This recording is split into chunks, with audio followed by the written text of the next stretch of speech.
Boa noite a todos, boa noite a todos que estão aqui na Rede Relâmpago, curtindo os seus programas sensacionais. E hoje é dia de não ficar com dúvidas em assuntos jurídicos. Você que está aí em casa, que está sentadinho assistindo a gente, tem hoje a oportunidade de saber um pouco mais sobre um tema muito bacana: união estável. Não são, claro, não é um tema que é corriqueiro, você pode ter uma dúvida, e é por isso que existe o programa Vademecum. Esse programa é apresentado por mim e por parceiras, por especialistas, por que não dizer advogadas. As melhores do Brasil, as melhores do mundo estão aqui. Poliana Miranda, 15 dias atrás. E agora a gente tem uma estreia sensacional, uma estreia de dar gosto. E eu chamo ela aqui para te apresentar, você aqui que está na Relâmpago. Vamos apresentar a que está hoje no Vademecum da Rede Relâmpago. Seus direitos, sem dúvidas. Bruna, boa noite. Olá! Oi, boa noite! Olha aí! Nossa parceira! Meu beijo, excelente noite para você. Você está onde, Bruna? Está em qual cidade? Fala para mim. Eu hoje estou em Friburgo, que eu fico nessa, né? Friburgo, Macaé. E hoje eu vim sentir frio aqui em Friburgo. Uau, quantos graus aí? Conta pra gente.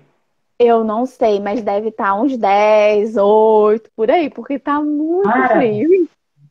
Eu adoro isso, Bruna. Olha só, olha, que legal.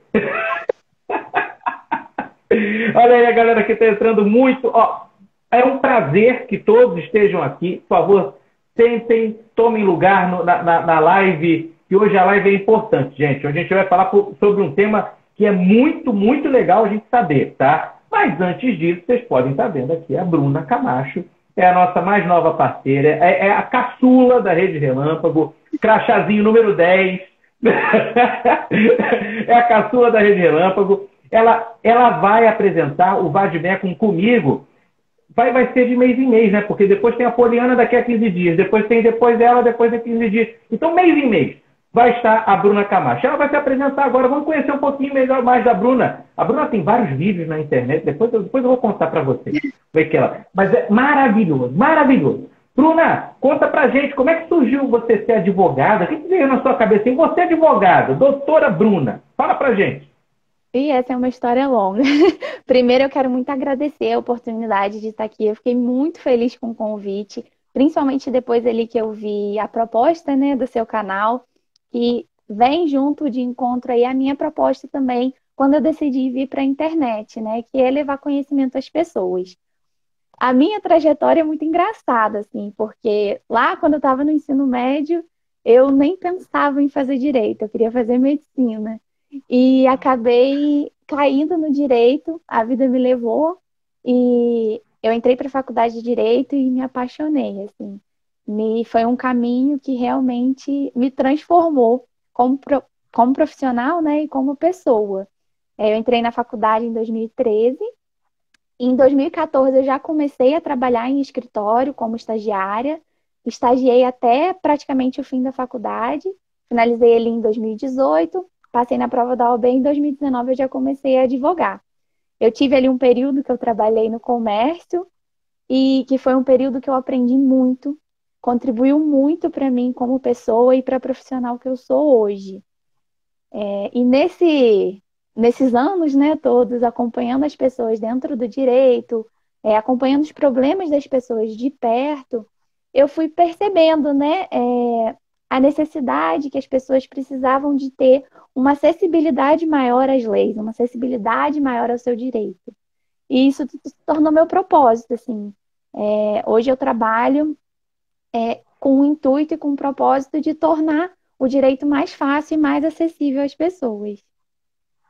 É sempre muito bom compartilhar conhecimento. E é o que a Bruna logo identificou assim que chegou na Rede Relâmpago. Que ela, caramba, que projeto bacana, eu apresentei a ela. Porque foi o seguinte, gente, tive a ideia de ter um programa aqui. Olha, essas coisas, tudo que é escrito por advogado, tem muita gente que fala assim, nossa, eu estou com dúvida, Eles falam de um jeito que a gente não entende direito, a gente precisa recorrer a eles para que eles possam traduzir. Eu falei, por que a gente não faz, então, uma live, um programa na Rede Relâmpago, voltado só para isso, para discutir esses temas todos aí com todo mundo que está assistindo? Ah, legal, bacana. Bom, chamei a Poliana e depois fiquei procurando. Meu Deus, tem que ter uma outra. Deixa eu procurar. Logo achei. Se você for agora não, porque você está vendo a live. Então, anota aí. brunacamacho.adv. Esse é o perfil dela. brunacamacho.adv. Gente, você vai ver como é ilustrativo todas as informações que ela passa, como ela deixa a gente sem dúvida, deixa a gente leve para poder discutir qualquer assunto jurídico.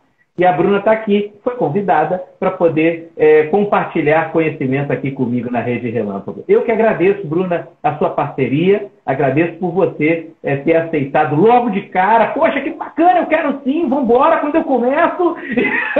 E aí, tá aí, estreia hoje Bruna Camacho, essa advogada sensacional. Qual a sua área que você atua na advocacia, Bruna? Sim, sim. Eu sou pós-graduada em Direito do Trabalho e Processo do Trabalho, mas, assim, eu me apaixonei pela área do direito civil e o direito das famílias, assim, que é hoje onde eu mais tenho prazer de trabalhar. Eu amo o direito das famílias, porque é uma forma que eu tenho, assim, muito clara de poder ajudar as pessoas e de poder contribuir um pouco, né, para as famílias. Eu vou falar um pouquinho mais sobre isso daqui a pouco. Isso aí. Então vamos trazer o tema que a Bruna escolheu para poder a gente conversar hoje. Para vocês que tiverem dúvidas, por favor, fiquem à vontade para mandar as dúvidas.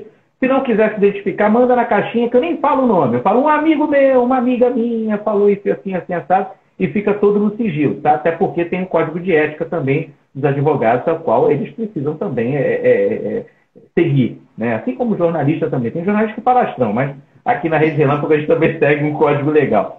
Gente, anotem o e-mail da Bruna também, tá? Bruna Camacho Advogada, @gmail.com. Bruna Camacho Advogada, @gmail.com. Ela está lá para tirar suas dúvidas, está lá também para poder pegar a sua causa trabalhista ou família. Ela atua e ela vai-se embora, não é isso, Bruna? A parte de família e direito civil tem tudo lá no Instagram. Oba, beleza. Bom, a Bruna trouxe aqui o tema que já está até escrito aqui, é união estável. União estável. Gente, olha, há um tempo atrás, né, as pessoas não sabiam mais ou menos que existia isso, ou que se existe, é novo, enfim, a Bruna vai traduzir tudo aqui para gente. Procurando mal e porcamente no Google, diz o seguinte: união estável é a convivência pública, contínua e duradoura entre duas pessoas, tendo por fim a constituição de uma família informal. Informal, está aqui parente, informal. É uma situação que de fato gera efeitos jurídicos e qual a Constituição Federal classifica como entidade familiar. Bruna, traduz para a gente aí, vai. Bom, vamos lá então. Antes da gente entender um pouquinho melhor sobre a união estável, eu queria explicar um pouquinho para vocês como que a gente chegou no reconhecimento da união estável pela lei. Porque se a gente voltar aí um pouquinho uns anos atrás, a gente vai perceber que não tinha. Entidade familiar para a lei era aquela formada através do casamento. Mas, assim, uma coisa que eu sempre digo, antes do direito vem a sociedade. E o direito, ele é fruto daquilo que a gente vive na vida real, né? Vamos botar assim, entre aspas. Então, o legislador, né, os nossos vereadores, nossos deputados foram percebendo que na vida real a gente não tinha só relações frutos do casamento, mas também outras relações que começaram a ser prejudicadas em razão de não terem um vínculo de matrimônio formal. Então, a lei veio, o Código Civil veio e formalizou a união estável. Se a gente for lá no artigo 1723 do Código Civil, ele vai citar essas características e esses requisitos que você falou: publicidade, durabilidade, continuidade, constituição de família. E lá no Código Civil, se você for pegar e abrir e pesquisar, você vai ver que o código ele fala em união entre homem e mulher. E aí você vai, né, parar e estranhar. Mas como assim? E esse foi, assim, eu digo, né, a minha opinião pessoal, foi um errinho que o legislador teve ali, porque excluiu grande parte da sociedade que passou a ter que lidar e judicializar vários problemas ali da vida real, porque a legislação não estava abraçando os casais de união homoafetiva. O CNJ, que é o Conselho Nacional de Justiça, diante dessa dificuldade e desse prejuízo que essas pessoas estavam tendo, retificou a lei. O que ficou decidido? Que a união estável ela seria reconhecida para qualquer união, independentemente se era entre pessoas do mesmo sexo ou não. Então, quando a gente lê e pesquisa no código, a gente já pode excluir essa parte. E passa-se, então, a ter como requisito para a união estável a publicidade, a durabilidade, a continuidade e a intenção de constituir família, como você mesmo falou aí no início da nossa live, né? Olha, só citando um pouquinho aqui do artigo, é o artigo 1723 da Lei número 10.406, de 10 de janeiro de 2002, gente, 2002. Que é o Código Civil.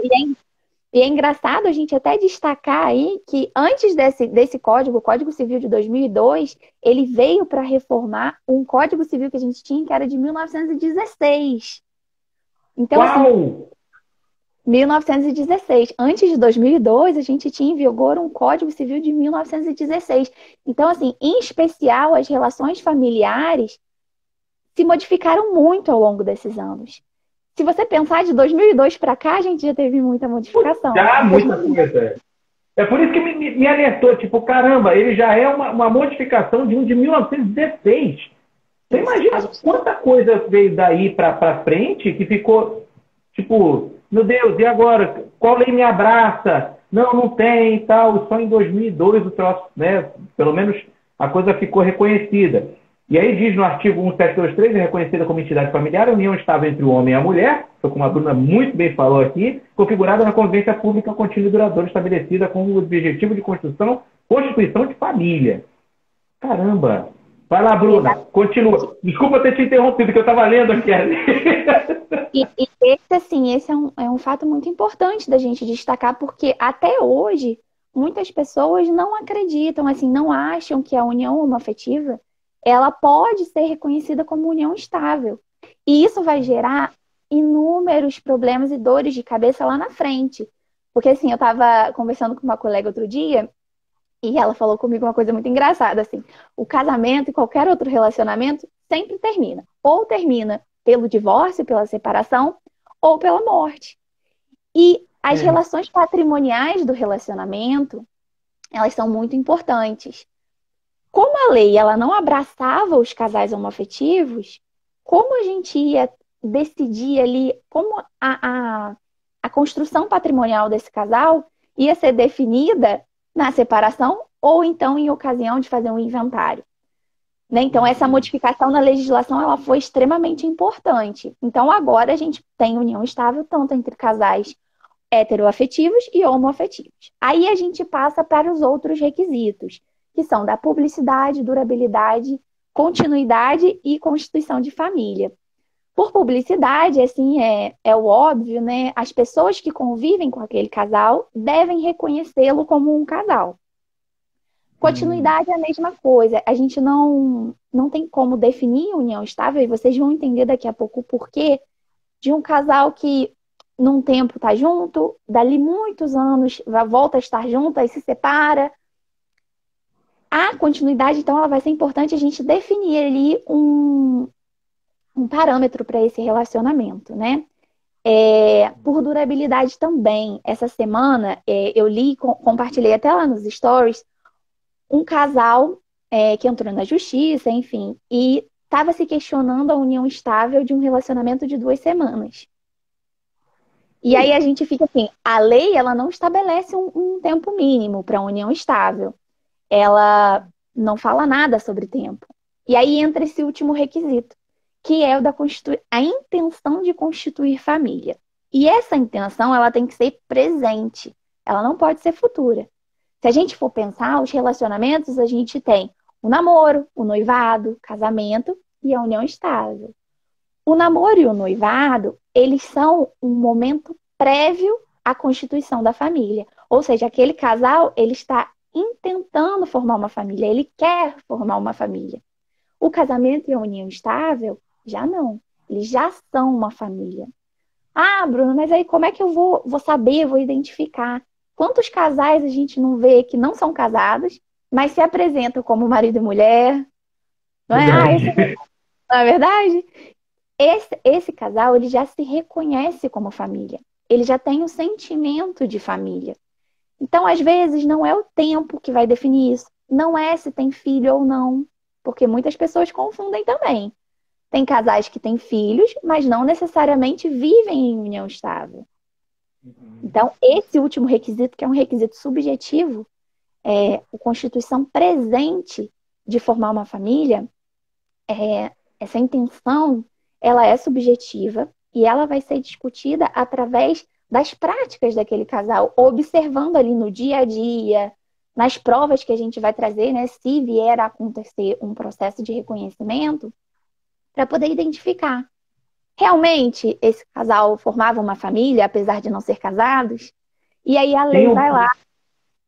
É isso que eu queria perguntar. Tem um processo de reconhecimento? Tipo assim, não adianta a pessoa, eu vou combinar aqui agora, vamos lá, fulano, vamos lá agora, vamos fazer nossa união estável e tal. Aí chega lá, tá de boa, nós estamos juntos aqui, queremos assinar o papel. Mas tem o reconhecimento, tem as coisas, tem os requisitos, gente, não é assim não é isso, Bruno? Gente, exatamente. A gente tem aí duas formas de se estabelecer uma união estável. A gente tem a união estável, que acontece na vida e as pessoas estão juntas, convivendo, vivendo suas vidas em união estável. E a gente tem o casal que decide ir voluntariamente ao cartório e reconhecer, faz a escritura pública de reconhecimento de união estável. O que acontece? Quando um casal que não reconhece lá voluntariamente no cartório a união estável, se esse casal vier a se separar, ou então uma das pessoas vier a falecer, vai ter que ser ingressada uma ação de reconhecimento de união estável judicial. Né? Então, se houver algum conflito na família, para reconhecer o ingresso dessa pessoa, desse companheiro sobrevivente no inventário, vai ter que ser feita uma ação de reconhecimento de união estável, onde vão ser discutidos todos esses requisitos, né, que a gente vem falando aqui.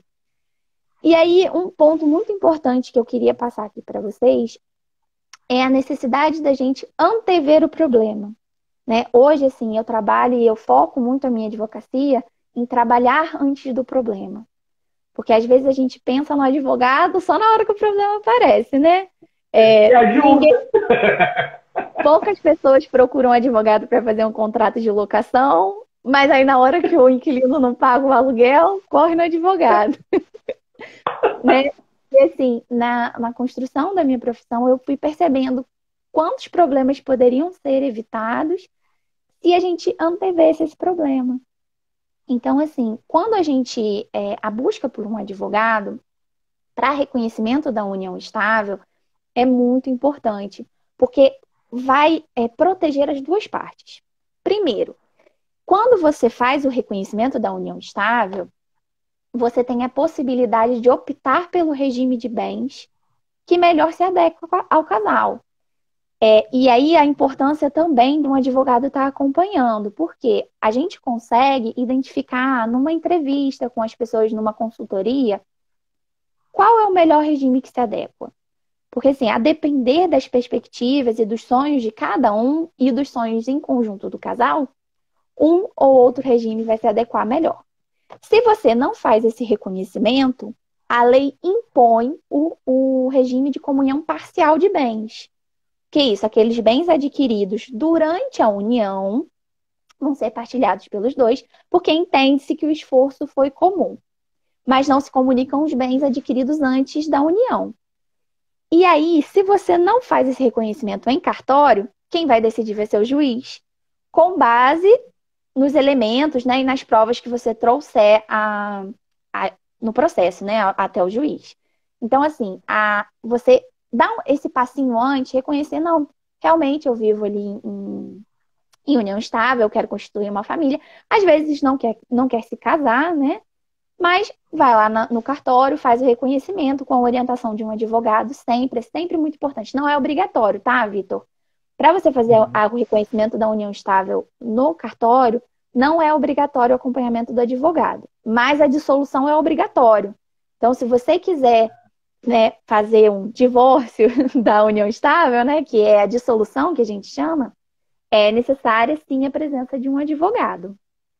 Mas é sempre bom, né? Porque aí você vai ter a orientação certinha do que é para ser feito desde o início.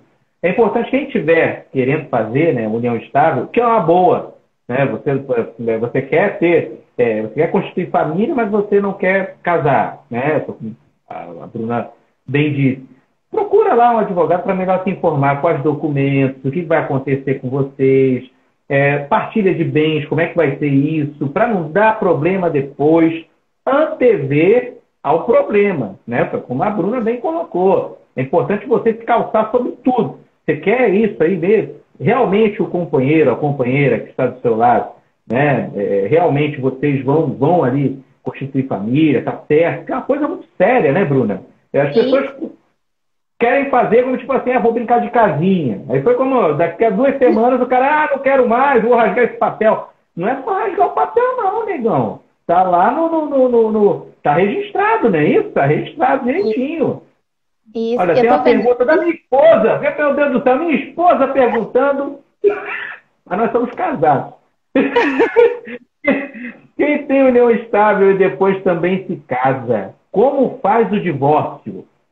Então, nesse caso, o que acontece? Quando você já tem uma união estável, vão ocorrer dois caminhos, né? Se você tem a união estável reconhecida em cartório e deseja se casar, você faz um processo de conversão. Você converte a união estável em casamento. Não é um procedimento complexo. Você pode, a depender do regime de bens que você escolheu na união estável, você pode modificar também quando você for fazer a conversão.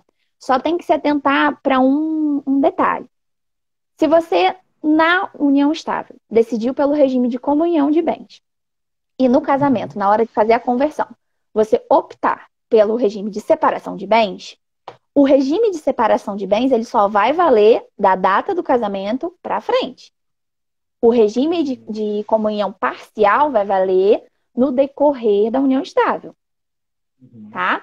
Esse é o procedimento de quem já fez o reconhecimento da união estável e depois decidiu se casar. Para as pessoas que vivem a união estável, mas sem o reconhecimento formal e desejam se casar, você pode optar simplesmente por ir casar. E aí o regime de bens que você vai optar no momento do casamento vai ser aquele que vai valer dali para frente. Você pode também decidir fazer o reconhecimento da união estável para trás, né? Que a gente usa para todo mundo entender, retroativo, para trás. Então, por exemplo, hoje, 2021, eu vivo num relacionamento em união estável desde 2014, mas não é registrado. Eu quero me casar no ano que vem. Mas, para tornar as coisas mais certinhas, mais registradas, até para fim de partilha depois, eu posso fazer a união estável, retroativa. Então, lá na escritura pública vai constar que a união estável, ela se iniciou em 2 de novembro de 2014 e perdura até os dias de hoje. Porque a gente não põe uma data final, né? A gente põe a data de início. Então, a união estável, não necessariamente, ela vai ser datada do momento que você for lavrar a escritura. A data pode ser também retroativa. E aí você vai lá definir o regime de bens. Perfeito, Bruna, perfeito. Ela até brincou aqui, dizendo assim, até pode ser a dúvida de outras pessoas, realmente, não é a nossa. A Tati aqui, a Tati, Bruna Lindona, tá aqui, The Pride Zone também. Hey, é isso aí, bacana. Um beijo pra Bruna, Manu. tirando suas dúvidas aqui. Olha, chegou uma pergunta aqui, Bruna. Não vou falar quem foi, não, mas é o seguinte. Como se proteger de futuros problemas com parceiros que não têm intenção de constituir família? Então, esse é um caso, né, assim, o que acontece? Eu não Não sei se eu entendi direito a pergunta, né? Mas Vamos perguntar de novo. Vamos ver. Como se proteger, botou entre aspas, como se proteger de futuros problemas com parceiros que não têm intenção de constituir família? Por exemplo, eu não sei se eu entendi. Depois você fez a pergunta, bota lá de novo. Mas eu entendi, por exemplo, a pessoa mora com ela já, né? Mora, mas não tem papel, tem nada, tem união estável, não tem nada, nada. E essa pessoa, ela quer se proteger. Pô, vai que esse candango aqui que está morando aqui comigo aqui, vai e diz que tem direito de alguma coisa e não tem nada. Como é que ela se protege? Tem alguma coisa, alguma lei? então, o que acontece? A gente não pode usar nenhum tipo de contrato, nenhum tipo de certidão, de escritura, para violar o direito do outro. O que eu quero dizer com isso? A união estável, ela reside no mundo dos fatos. Ela é a realidade. Eu acho que eu entendi o que a pessoa quis perguntar. Vamos supor, né? Um casal de namorados. Isso aconteceu muito, tá, Vitor? Agora na pandemia. Muitos casais, em razão da pandemia, né? Não pode se ver, apertou pro lado de cá, apertou pro lado de lá. Casais decidiram ir morar junto por mera conveniência, né? Economizar no aluguel, economizar nas contas. Mas, como eu também fiz um post na semana passada, se eu não me engano, sobre isso. A coabitação, ou seja, morar debaixo ali do mesmo teto, não necessariamente é um requisito para a união estável. Ela é um sinal, ela é uma prova. Poxa, vamos ver aqui, esse casal mora junto? Mora junto. Mas quais os outros elementos? Os outros elementos também indicam que eles vivem em união estável? A gente tem que observar isso. Então, assim, se o casal ele decidiu morar junto por conveniência, mas eles ainda estão no processo do namoro e não têm intenção de formar uma união estável ali naquele momento, pode ser feito o contrato de namoro, que é um mecanismo que vem assim sendo muito presente na sociedade. Muitos casais estão buscando isso. O contrato de namoro, apesar dele ainda não ser previsto na lei, então, assim, destaco muito isso, ele não é previsto na lei ainda, é uma prática comum e uma prática que vem sendo reconhecida por alguns desembargadores, por alguns tribunais. O que consiste o contrato de namoro? Você pode dispor ali no contrato de namoro sobre inúmeras cláusulas, mas essas cláusulas, elas não podem violar o direito do seu companheiro.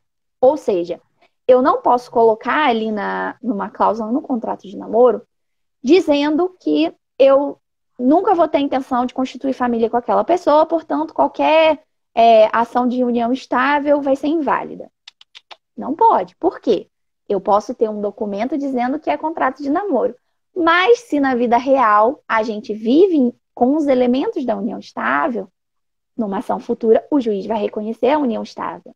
E a gente tem um princípio que guia o direito de família, que se chama indúbio pro família. Ou seja, na dúvida, a gente é pró-família. Indúbio. Em dúvida, na dúvida. Isso, é indubativo. Eu não sabia que Vadimeco era Vem Comigo. Tipo, eu achei tão lindo. Eu falei, vai ser o nome do programa, vem comigo, vem comigo. Que eu te...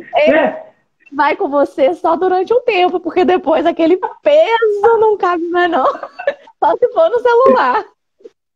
Mas que beleza. Olha, indúbio é pró-família. Isso. Esse é o posicionamento da maioria dos tribunais, tá, Vitor? Por quê? Porque a gente não tem uma definição concreta ainda do que é o contrato de namoro na lei. Mas o contrato de namoro, ele é muito eficaz, porque, por exemplo, às vezes a gente tem, e eu já vi na literatura alguns casos, de casais em que, e isso é muito comum, né? A namorada ou o namorado vai passar o final de semana na casa, então deixa uma muda de roupa, um pijama, tá indo ali, e aí você quer ali. Às vezes você tem uma empresa, você tem bens ali, tá adquirindo bens no decorrer daquela relação, mas é uma relação que você ainda está se conhecendo, ainda é um namoro. Lembra que eu falei da intenção presente de constituir família? Uhum. Então, assim, uma forma de você se resguardar uma realidade fática que não é de união estável, mas de pessoas, às vezes, de terceiros que tenham uma má fé ali, e você não ter dor de cabeça. Lembra que eu falei? A gente está sempre um passo antes. Não ter uma dor de cabeça lá na frente com uma ação de reconhecimento de união estável, que na realidade não existia. Você pode fazer um contrato de namoro, até mesmo para definir ali, né? Cláusulas que, se aquele namoro evoluir para uma união estável, as partes vão lá no cartório para poder reconhecer a união estável. Então, assim, a gente pode trabalhar algumas cláusulas, inclusive, assim, uma curiosidade, né? A gente chama de cláusulas existenciais, que pode ter tanto no contrato de namoro, quanto no pacto antinupcial, que é um pacto ali que a gente faz antes do casamento. Essas cláusulas, elas podem definir uma multa em caso de infidelidade, ela pode definir...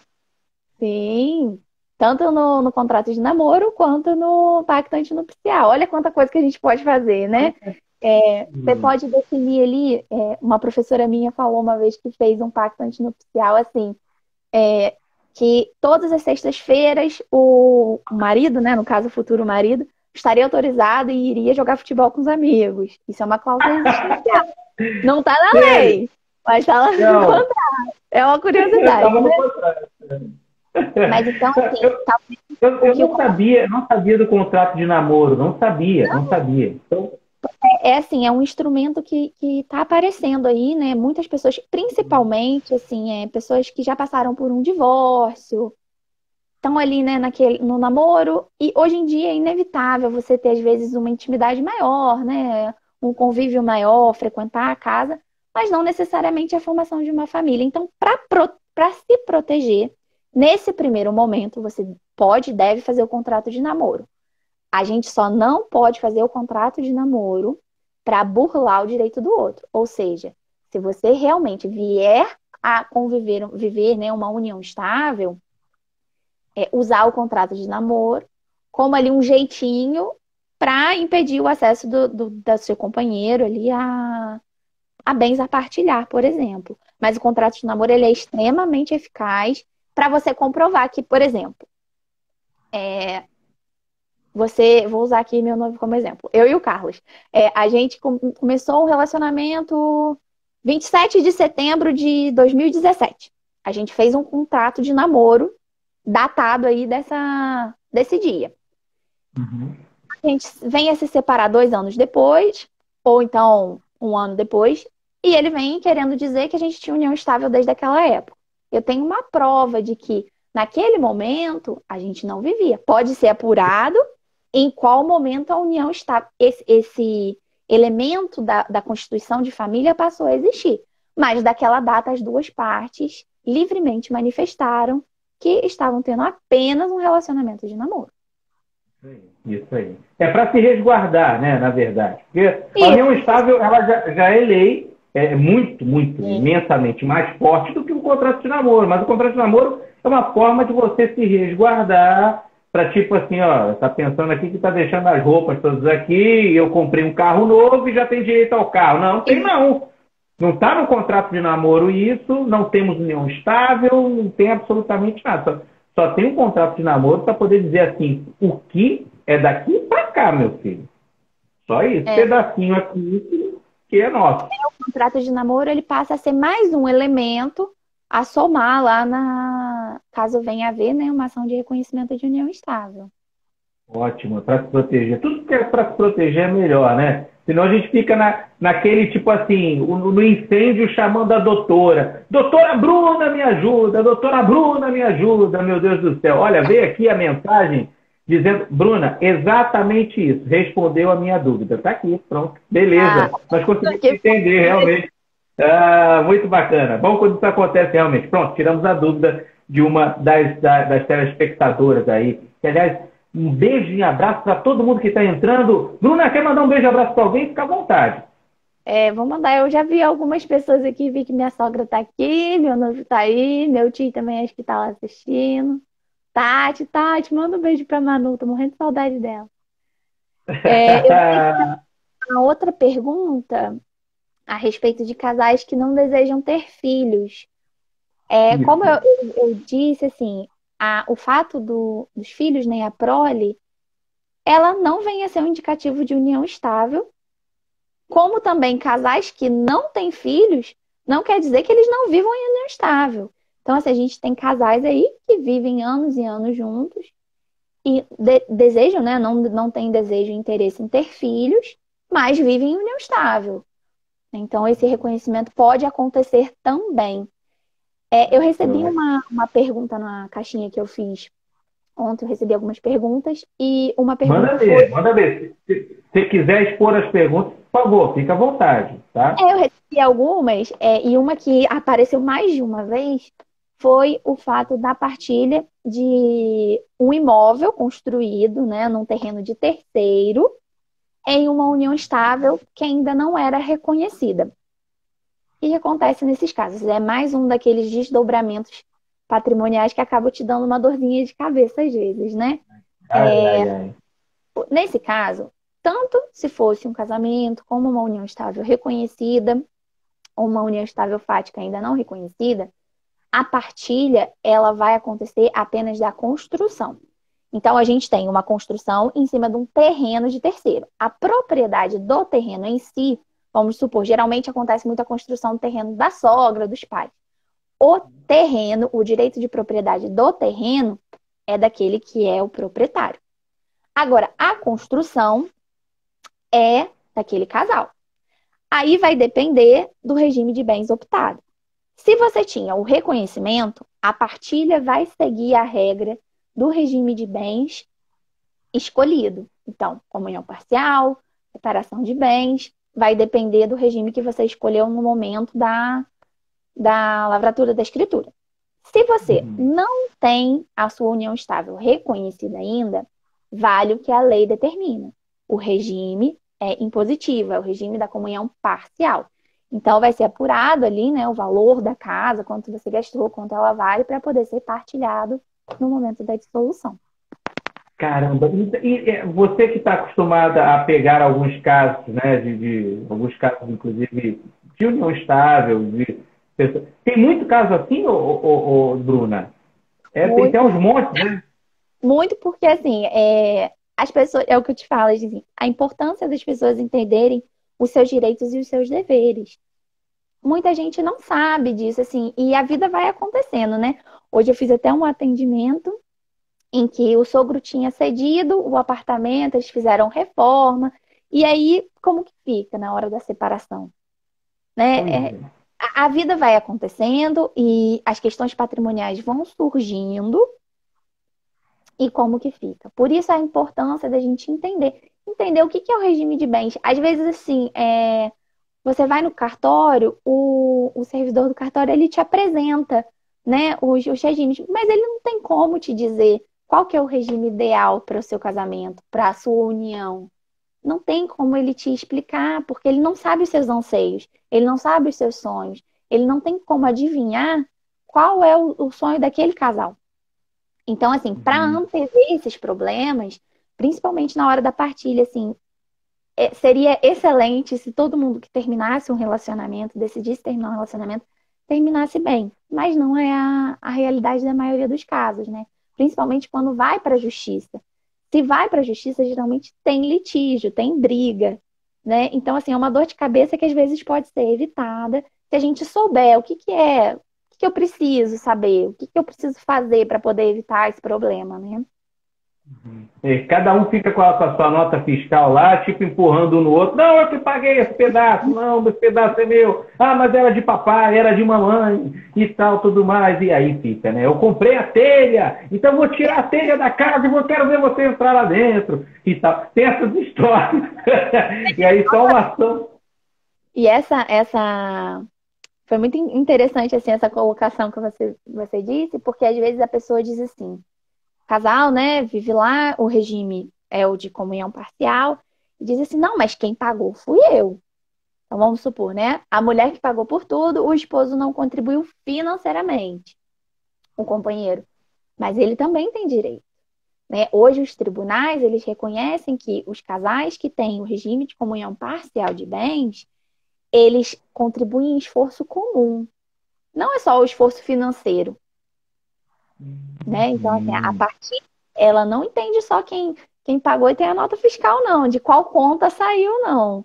O regime de comunhão parcial, ele vai um pouquinho além disso. O tribunal, ele entende que aquela família contribuiu, né? O casal contribuiu como um todo. Caramba, olha, abre teu olho aí, ô, você que está em casa aí, vendo o nosso programa.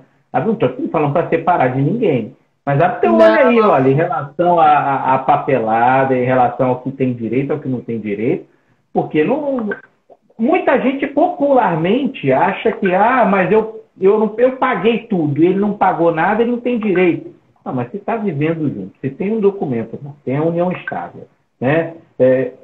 Você já perdeu, né? Já tem lá, é o que eu falo para minha esposa, eu levo a televisão no carro, só deixa eu aqui. Olha, porque é cada coisa, né, que a gente tem, né, de lei que a gente realmente não conhece, precisa de doutoras assim, sensacionais como a Bruna Camacho para poder tirar dúvidas da gente.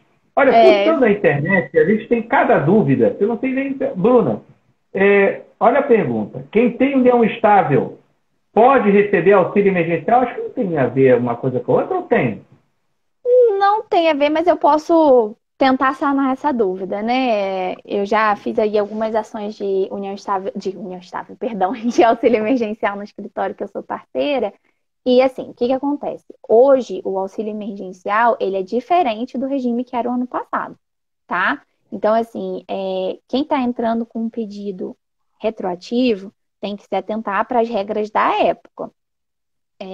A união estável, ela não atrapalha no pedido do auxílio emergencial, tá? Então, assim, você vai ter que preencher os requisitos que foram estabelecidos lá na lei do auxílio.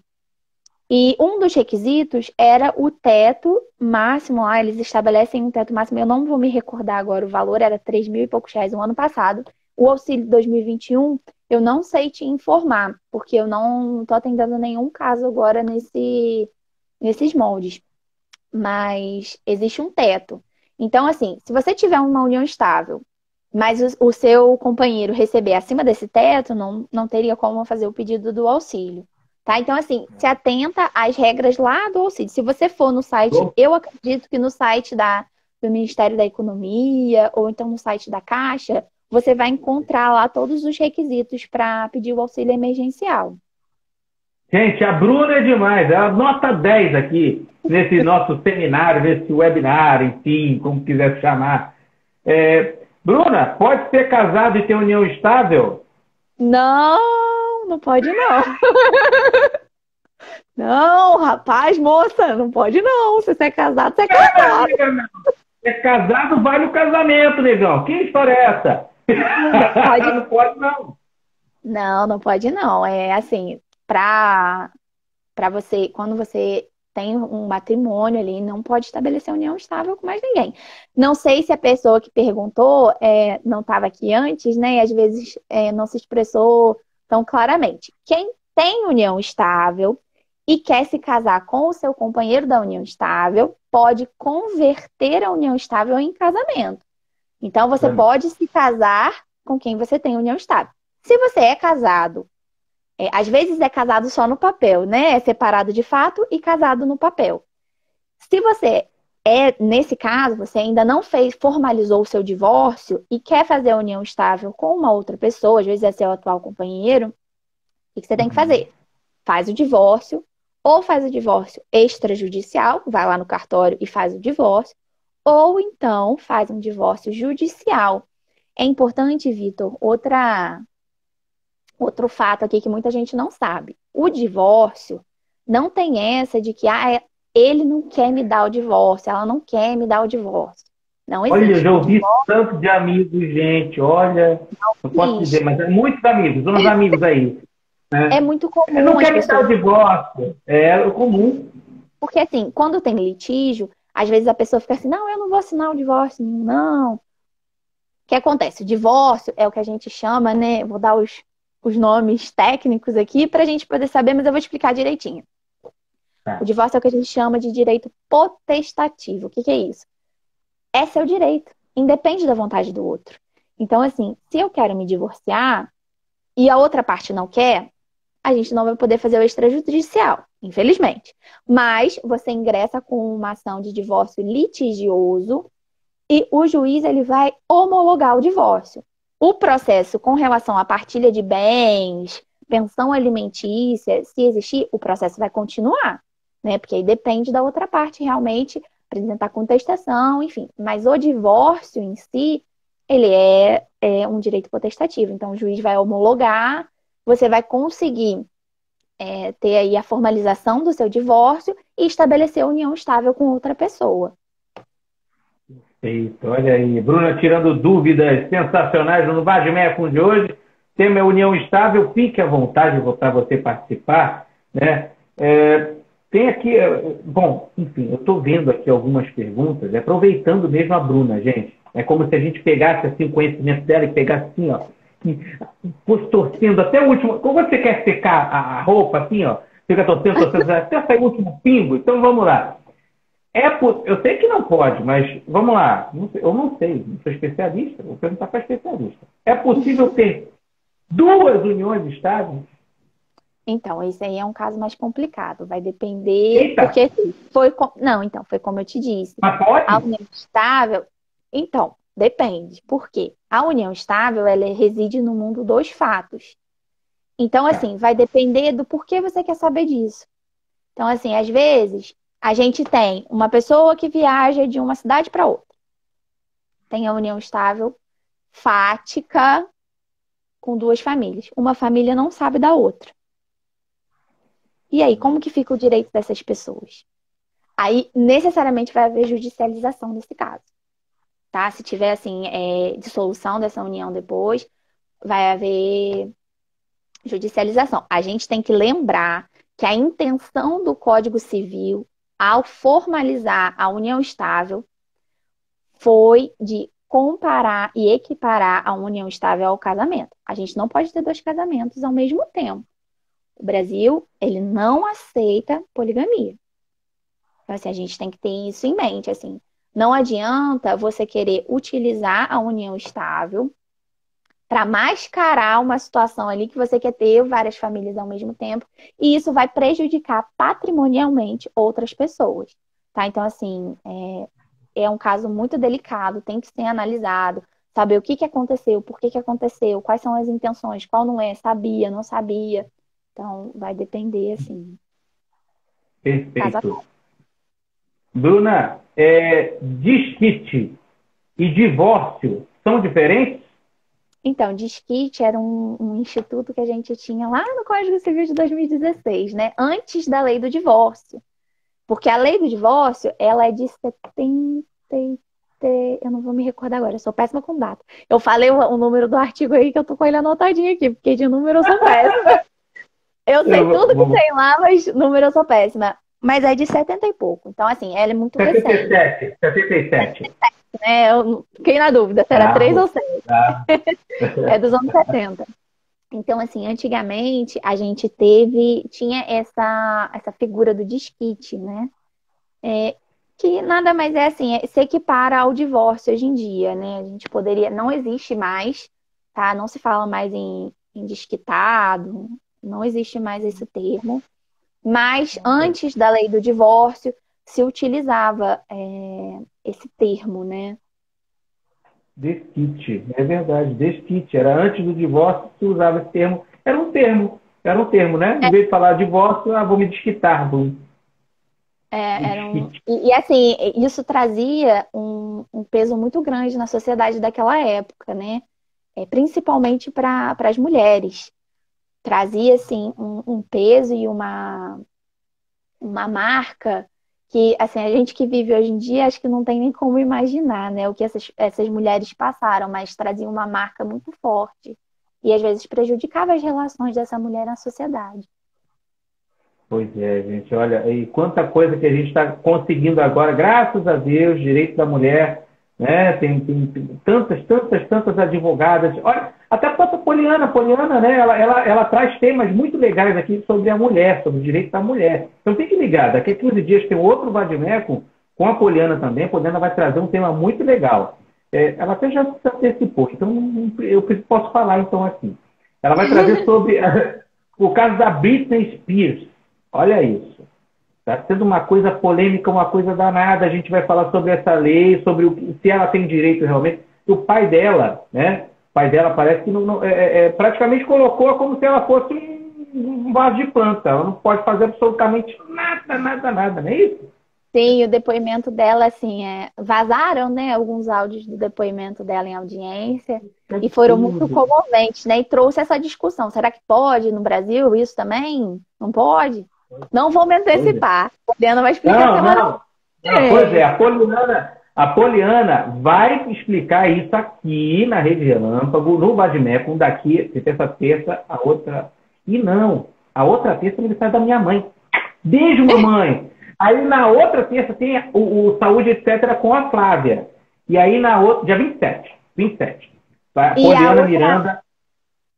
a outra live também, eu queria, a gente estava falando aí do posicionamento da mulher, né? A outra live que ela fez na semana retrasada, na terça retrasada, né, a Poliana, Oi, falando sobre. sobre a lei do X vermelho, sobre a violência doméstica, né?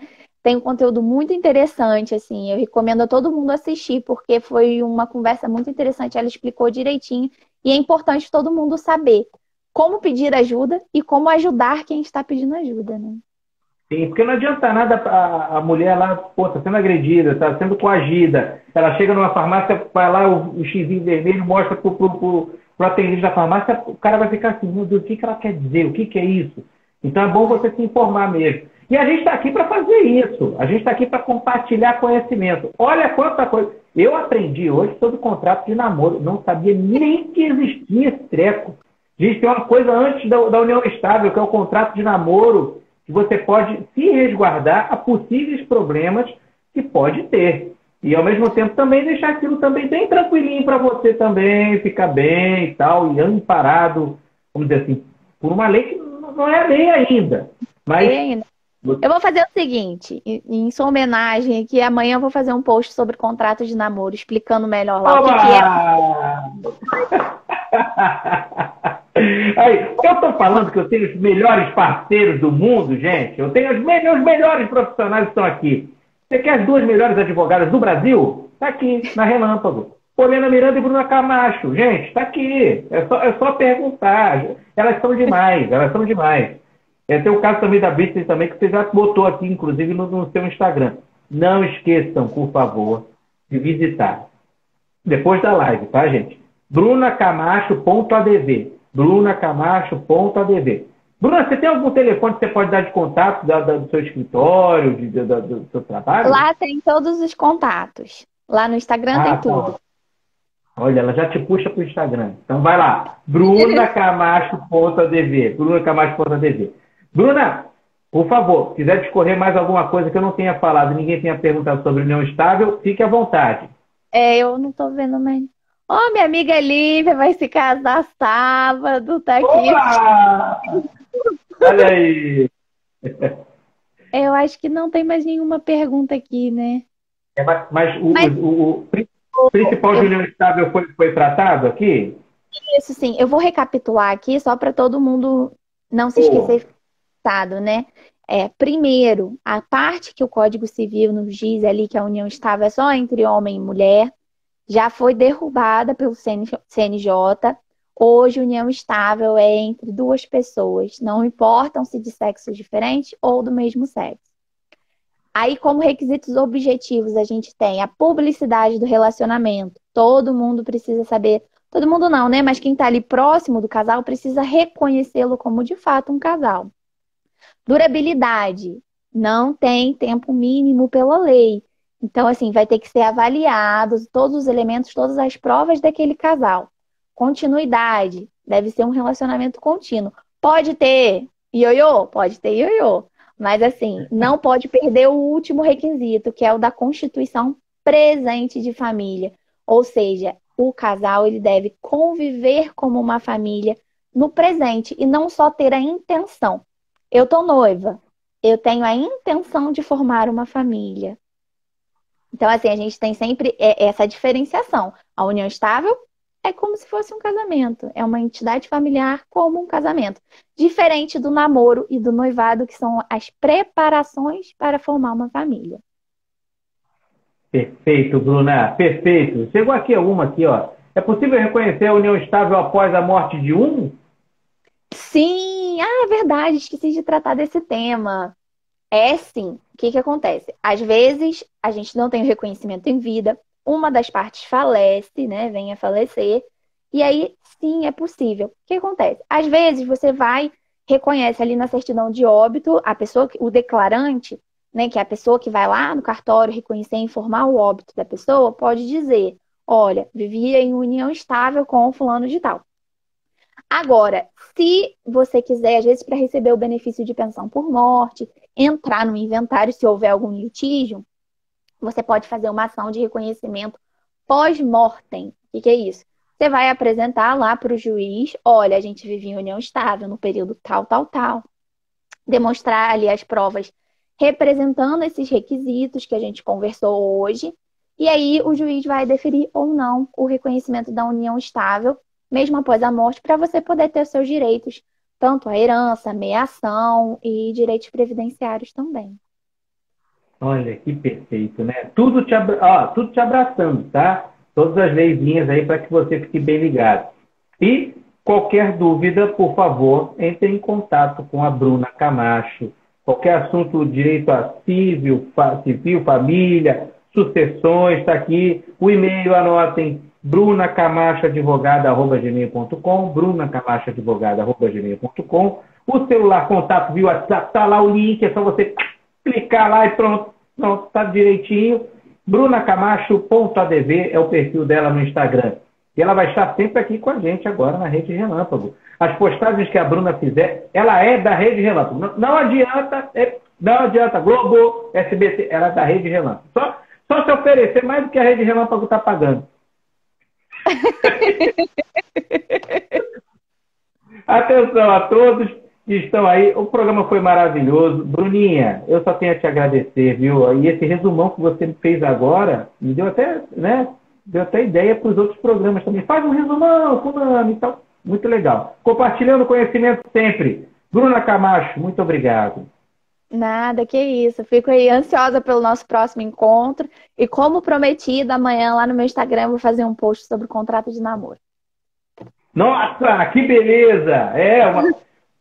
Sem dúvidas. Aqui você não tem dúvidas nesse programa. É Vadmeia com seus direitos, sem dúvidas. Acabou aquele juridiquês, ficar escrevendo aquele negócio todo. Ah, meu Deus, não entendi. Você vai entender tudo. Tudo, sem papas na língua. Aqui está a Bruna Camacho e está a Poliana Miranda também, daqui a 15 dias, para poder falar com a gente.